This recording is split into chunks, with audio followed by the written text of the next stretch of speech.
Zombie Apocalypse.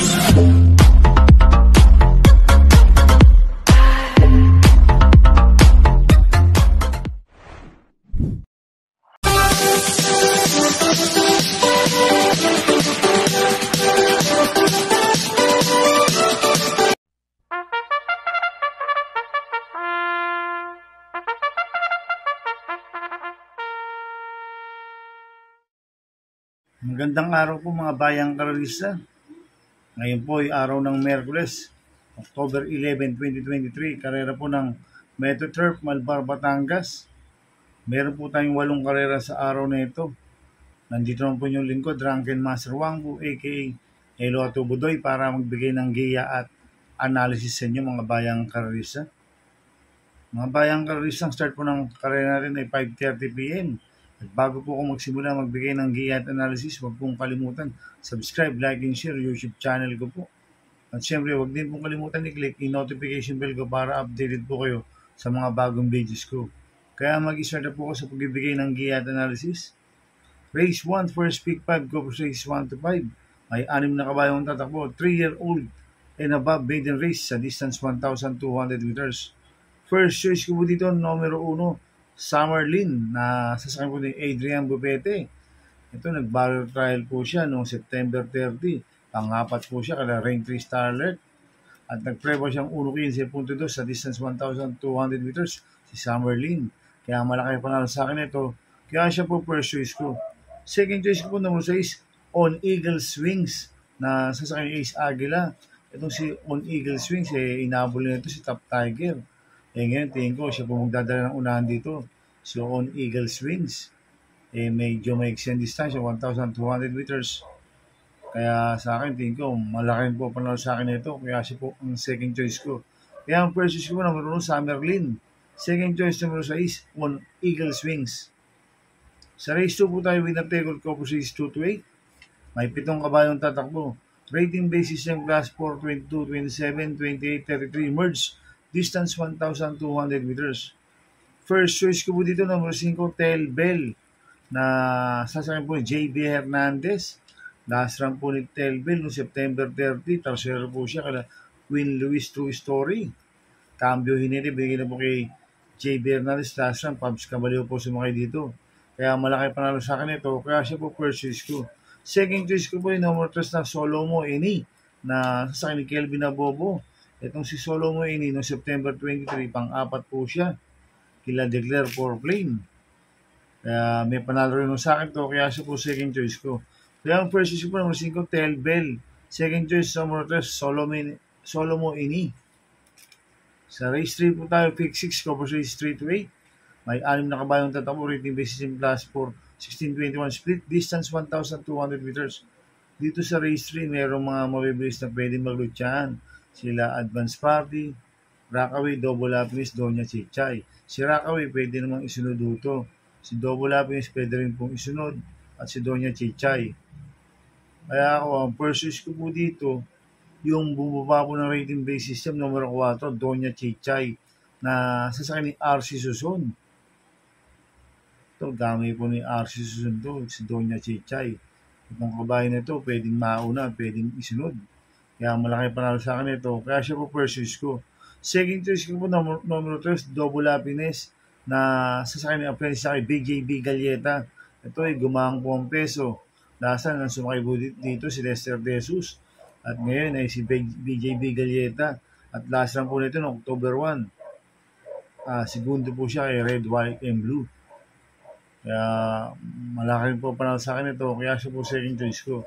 Kaya ang first choice ko number 4, Doña Chichay. Second choice number 3, Double Happiness.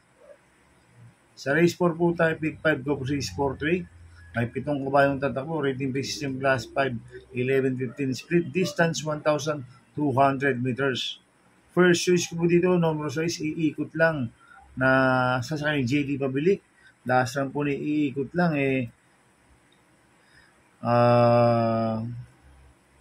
segundo po siya kay Smart Julian no October 4. Tingin ko, kinulang lang po last run to, si iikot lang. Ngayon, tingin ko, siya po magdadala ng unahan dito. At medyo, ang kubang distansya sa kanya, 1,200 meters. Kaya malaki panalo sa akin ito, kaya siya po first choice ko. Second choice ko po number 3 Vitrius na sasakyan ni RC Susun. Last run po nito September 30, pang-apat po siya kaya Southern Man si Vitrius. Kaya may panalo sa akin to, kaya sa po second choice ko. Kaya ang first choice ko po number 6, iikot lang.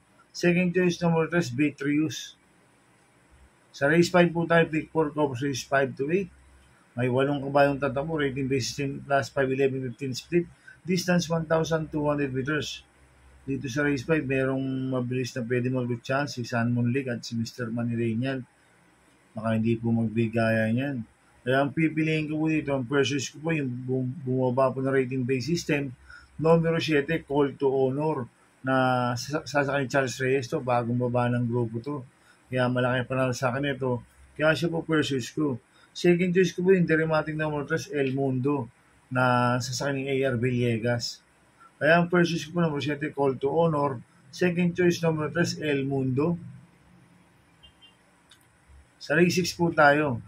May 6 na kabayong tatakbo. Rating basis yung plus 4, 16, 21 split. Distance 1,200 meters. First choice ko po dito yung galing sa panalo number 6, Southern Man, na sasakyan ni OP Cortez. Itong si Southern Man medyo maganda panalo nito last run. Maderan tapos, bagamat merong isang mabilis dito, Tatler Story. Pero tingin ko kaya niya pong agapayan to. At kayang unahan ni Southern Man to. At pwedeng mag-umento pa po dahil unang panalo po ni Southern Man. Kaya sa akin, malaki panalo sa akin ito. Kaya siya po first choice ko. Second choice ko po yung Derematic numero 2, Antonio De La Mugis, na sasama Jerome Storke. Itong si Antonio De La Mugis, gamay po ni Jerome Storke to. Kaya malaki rin po panalo sa akin ito. Kaya siya po second choice ko. Kaya ang first choice ko number 6, Southern Man. Second choice number 2, Antonio De La Mugis. Sa penultimate race number 7 po tayo mga bayang karista. May 9 na kabayong tatakbo. Rating basis yung plus 5, 6, and 10 split. Distance 1,400 meters. First choice ko po dito, number 6, Catherine, na sasakyan JD Mabilik. Ito, mababa na sa laban to si Catherine. Kaya malaki panalo sa akin ito. Kaya siya po first choice ko.